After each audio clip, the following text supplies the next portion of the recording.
പാറുക്കുട്ടിയും അമ്മുക്കുട്ടിയും ഈ നോക്കി നിൽക്കുന്ന എന്താണെന്നറിയാവോ? പാറുക്കുട്ടിയുടെയും അമ്മുക്കുട്ടിയുടെയും സ്കൂളില് ഇന്നലെ PTA ഡേ ആയിരുന്നു കേട്ടോ. അപ്പൊ അവിടെ ഇതേ പ്രോഗ്രാംസ് ഒക്കെ ഇങ്ങനെ നടക്കുന്നു. ഇങ്ങ് സൈഡിലായിട്ട് കുറെ സ്റ്റോളുകളൊക്കെ ഉണ്ട് കേട്ടോ. അപ്പൊ ഫുഡ് സ്റ്റോളിൽ വന്നിട്ട് ഞങ്ങൾ ഇതേ പാനിപ്പൂരി ഓർഡർ ചെയ്തിട്ട് നിൽക്കുകയാണ്. അമ്മുക്കുട്ടിക്കും പാറുക്കുട്ടിക്കും എനിക്കും പാനിപ്പൂരി ഭയങ്കര ഇഷ്ടമാണ് കേട്ടോ. അങ്ങനെ ഇതേ നമ്മുടെ പാനിപ്പൂരി കിട്ടിയിട്ടുണ്ട്. ആദ്യം ഒരു ടമറിന്റെ പേസ്റ്റ് നമ്മൾ ഒഴിച്ചിട്ടുണ്ട് കേട്ടോ. പിന്നെ ദേ അടുത്തത് ആ പാനിപ്പൂരിയുടെ കറക്റ്റ് പച്ച കളറിലുള്ള ആ വെള്ളമില്ലേ, അത് ദേ ഒഴിച്ചിട്ടുണ്ട്. കുറച്ചേ ഒഴിച്ചുള്ളൂ. നീട്ടിയപ്പോൾ തന്നെ പാറുക്കുട്ടി വേണ്ടാന്ന് പറഞ്ഞു കേട്ടോ.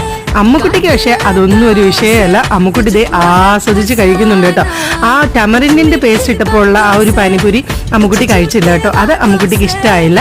പക്ഷെ ആ പച്ച കളറിലെ വെള്ളം മാത്രം ഒഴിച്ചത് സൂപ്പറായിട്ട് അമ്മുക്കുട്ടി കഴിക്കുന്നുണ്ടായിരുന്നു കേട്ടോ. അങ്ങനെ അമ്മുക്കുട്ടിയും ഞാനും എൻജോയ് ചെയ്ത് കഴിച്ചു. പാറുക്കുട്ടിയുടെ അടുത്ത് എത്ര പറഞ്ഞിട്ടും പാറുക്കുട്ടി കഴിക്കുന്നില്ലായിരുന്നു കേട്ടോ. അപ്പൊ പാനിപ്പൂരി ഇഷ്ടമുള്ളവരൊക്കെ കമന്റ് ചെയ്യണേ. ടാറ്റാ.